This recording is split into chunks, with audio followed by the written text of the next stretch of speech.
This is Patricia Raskin Positive Living on News Talk 630, WPRO, and 99.7 FM. The program that brings you practical strategies and positive solutions to help you live the kind of life you really want. Now, here's Patricia Raskin. Well, good afternoon, everyone, and welcome. Welcome to Patricia Raskin Positive Living. It's always an honor and a pleasure to be with you and to bring you amazing people who will light the way and light up your life. And that's what this is really all about. It's about turning your obstacles into opportunities. It's about turning your problems into solutions. I've been doing this work about 30 years off and on, and it is my calling. And today I'm really honored to have on whom I feel, and many millions of people feel, is an icon in the field of spirituality. And a lot of you are listening out there, and a shout out to my beautiful daughter, Laura, because I think she's listening as well. My guest today is Marianne Williamson. She is an internationally acclaimed author and lecturer. 6 of her books have been New York Times bestsellers, including A Return to Love, The Age of Miracles, A Course in Weight Loss, and The Gift of Change. She has been a very popular guest on The Oprah Winfrey Show, Larry King Live, Good Morning America, and Charlie Rose. A Newsweek poll named Marianne Williamson one of the 50 most influential baby boomers. Her website is Marianne.com, Marianne. Her newest book that we're talking about today is The Law of Divine Compensation on Work, Money, and Miracles. Welcome, Marianne Williamson. Oh, thank you so much for having me. Yeah, it's really wonderful. Now, let's talk about the title of this book, The Divine Law of Compensation. What does that mean? Well, you know, the law of divine compensation is just a phrase that I wrote, but it describes a particular way that the universe operates. And by that, I mean the universe is both self-organizing and self-correcting. The embryo turns into the baby, the bud turns into the flower, the acorn turns into the oak tree. Science can explain how this happens, but science cannot explain why this happens. It simply is a universal pattern by which those cells know how to divide, those cells know what to do in order to take the entire system to its next best place. Right. But it's even more than that. Not only is this universal pattern one by which nature knows how to organize itself, nature also knows how to correct itself. So not only does the embryo become the baby, but once the baby is born, the baby has lungs that breathe, a heart that beats, and so forth. If there is injury or illness within the body, the immune system also knows how to correct it and to restore it and to heal it. If there is a storm in nature, ultimately the storm passes. Now, this kind of imprint in nature is true of all aspects of reality. What that means is that even when there is a problem, the way reality, ultimate reality, or consciousness operates is like a GPS. If you take the wrong turn, the universe will automatically recalibrate itself just like the GPS does.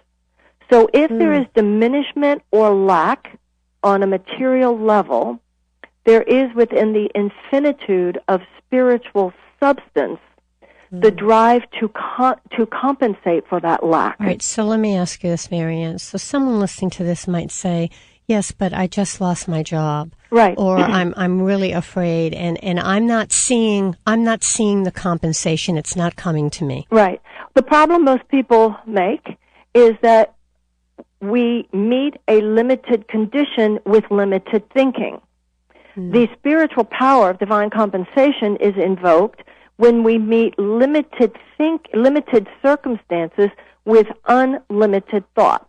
In other words, the person you just mentioned, they lost their job. Right. Well, what we are tempted to do is go into ain't it awful, right. Anger at whoever we think made it happen, anger at ourselves if we feel that we messed up, thoughts like the economy is recovering so slowly, there aren't any jobs out there. Even if there are jobs out there, there aren't any for people with my resume or people my age or whatever. Right.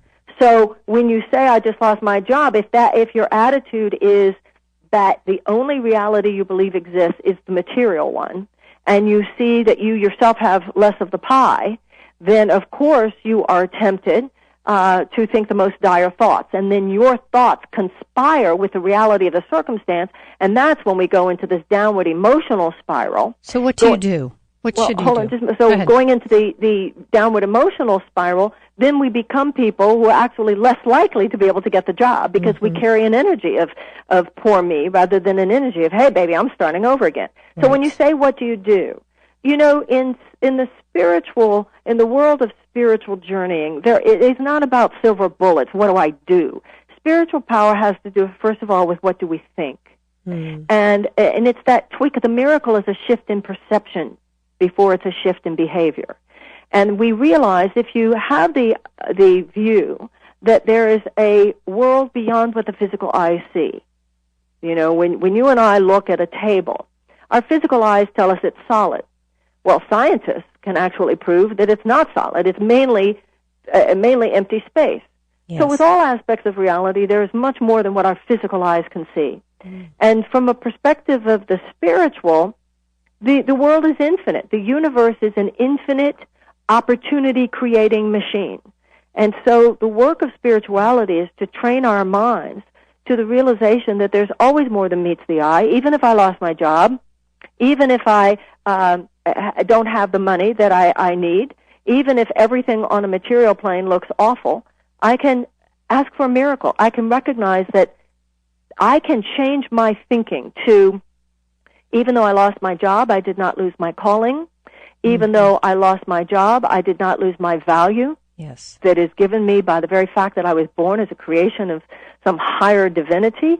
No matter what happens in the material plane, the universe is programmed to give plenty and plenitude to all living things. The universe will compensate for this.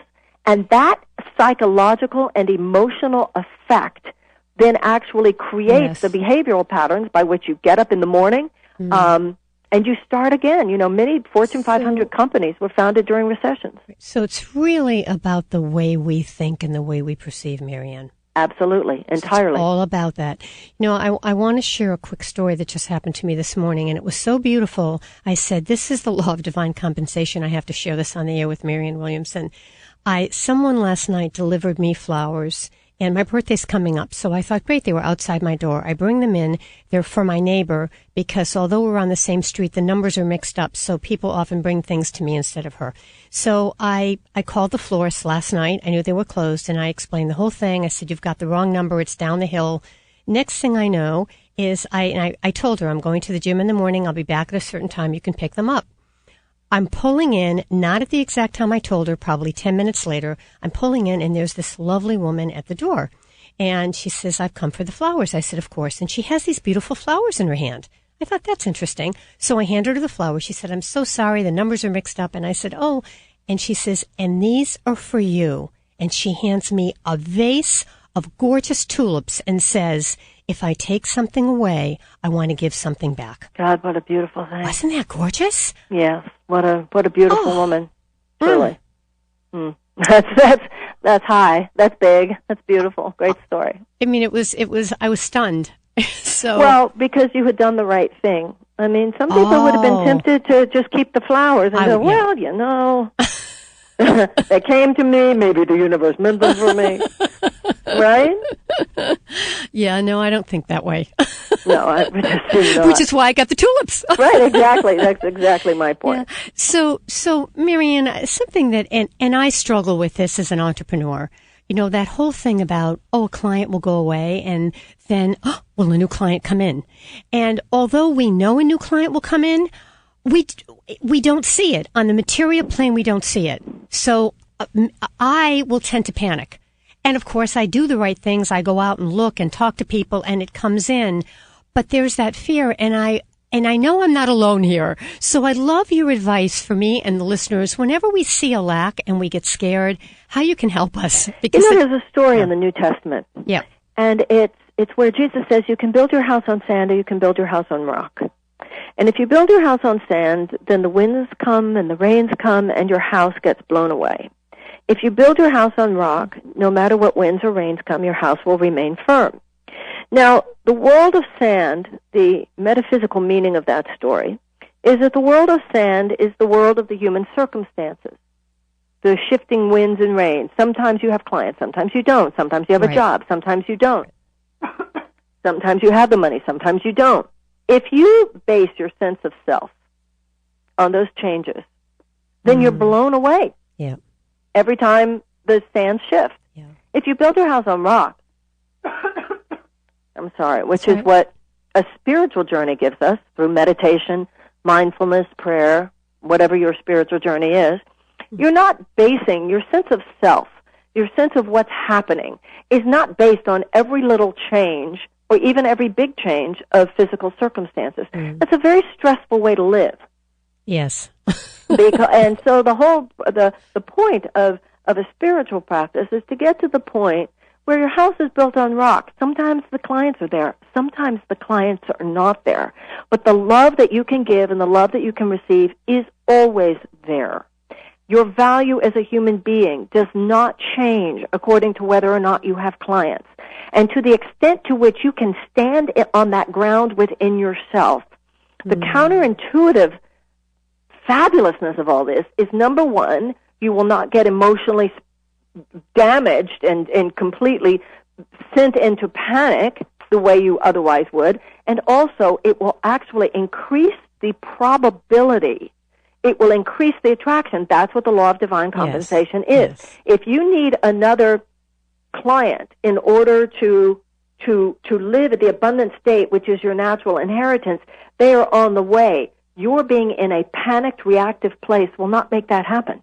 It'll stop it. It will actually stop it, or it will make it, even if they come to you, your energy won't exactly be attractive to the new client. You know, so I have stories in the books, you know, sometimes, and I've seen this in my own life, times when I went into a situation, I was talking to someone, and I was so stuck in the past and what had happened in the past and processing with that person about the past that it was only later in retrospect that I saw that person, and that person represented a new opportunity. That person could have represented a new beginning. But I was so into my stuff that I was bringing from the past, that person wouldn't have then thought to think of me as someone they wanted to go forward with. You are listening to Patricia Raskin, Positive Living, right here on News Talk 630 WPRO 99.7 FM, and we're also on the web at 630WPRO.com.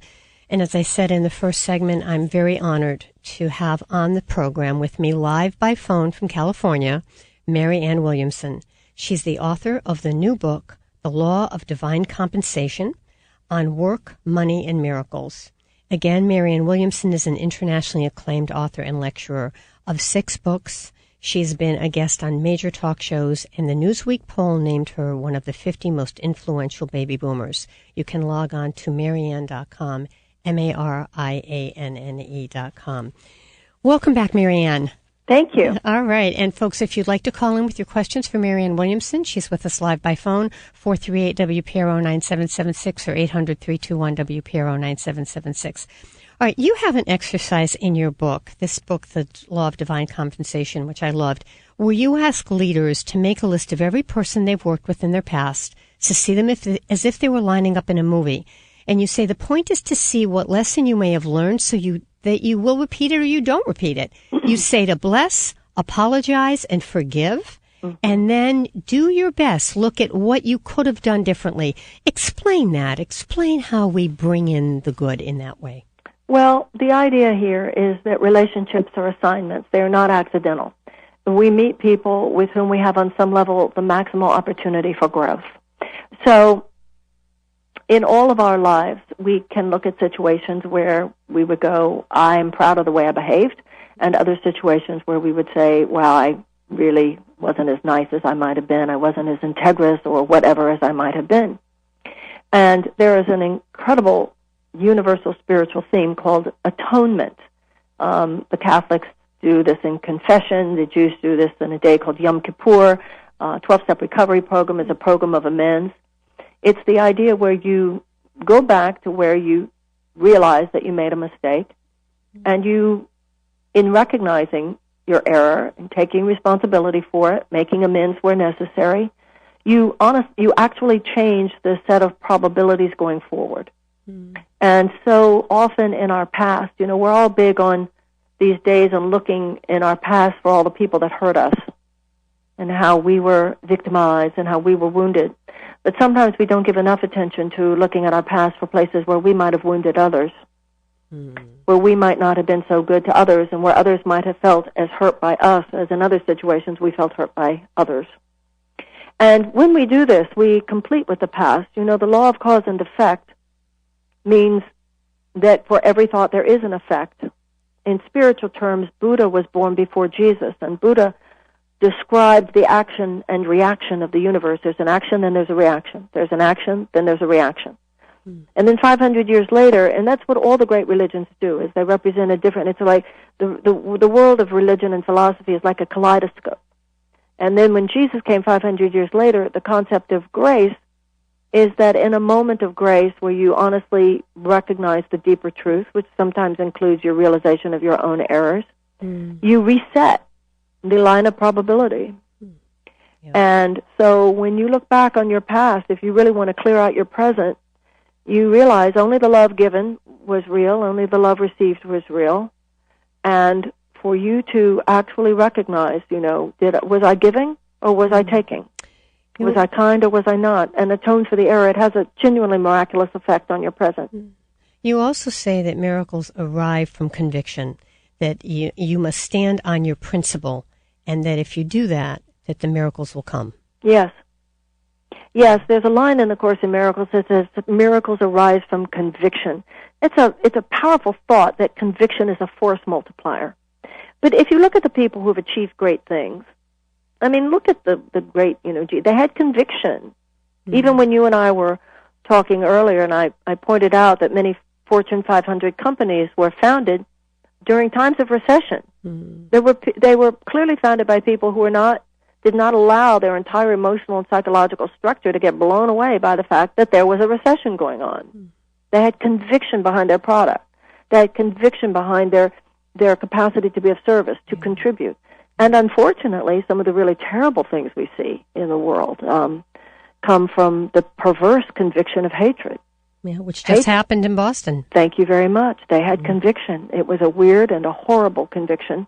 They were clearly ideologically captured by the most heinous type of worldview, but they were convicted. You don't make that stuff happen unless you're convicted. And so we see that. We see that people are convicted behind hate these days. We need to see more people convicted behind love. Yes. I mean, if you look at those two men, how many millions of people that they have affected. How about two men who've done the opposite and affected people in a positive, wonderful way? Yeah. Exactly. And you think of Martin Luther King, you think of Gandhi, you think of great religious figures. Absolutely. Yeah. We have a couple minutes left. I want to ask you about religion, because you've alluded to the Course in Miracles and to great figures. I know that you are Jewish by birth. Yes, I am. And where are you in this? How does this fit into religion, Marianne? Well, it's funny you say I'm Jewish by birth. To me, you're born a Jew, you die a Jew. It's like saying you're black by birth. I mean, I am a Jew. I was a Jew, I am a Jew. Yeah. A Course in Miracles is not a religion. It is a psychological training in relinquishing a thought system based on fear, accepting a thought system based on love, and it's based on universal spiritual themes that are at the heart of all the great religious systems. Some students of the Course in Miracles are related in their thinking and their being to a particular religious system. Some not at all. I feel that the Course in Miracles is only by deepening my experience of that mystery, the spiritual mystery at the heart of all things. I think it's made me a more committed Jew. You know, there's an old Buddhist story about monks pointing at the moon, and the point is the moon, not the finger. Right. You know, it's not what religion you are. It's not what belief you have. It's the experience that matters. Yes. And the experience that all the great religious systems call for is the same, and that is humility and justice and brotherhood and love and forgiveness and compassion. Oh, and that's beautiful. And that I hate to close. I really want to have you come on again, Marianne. Anytime. It was wonderful, and thank you so much. And people can get your book, The Divine Law of Compensation, by going online or going to your website, correct? Absolutely. The Law of Divine Compensation. People can also sign my mailing list at Marianne.com, and I'll send you a notice if I'm in your neighborhood, or I'm on Facebook and Twitter and all of that. And if you come out to the East Coast, you let us know. I would love that. Thank you so much. Thank you so much.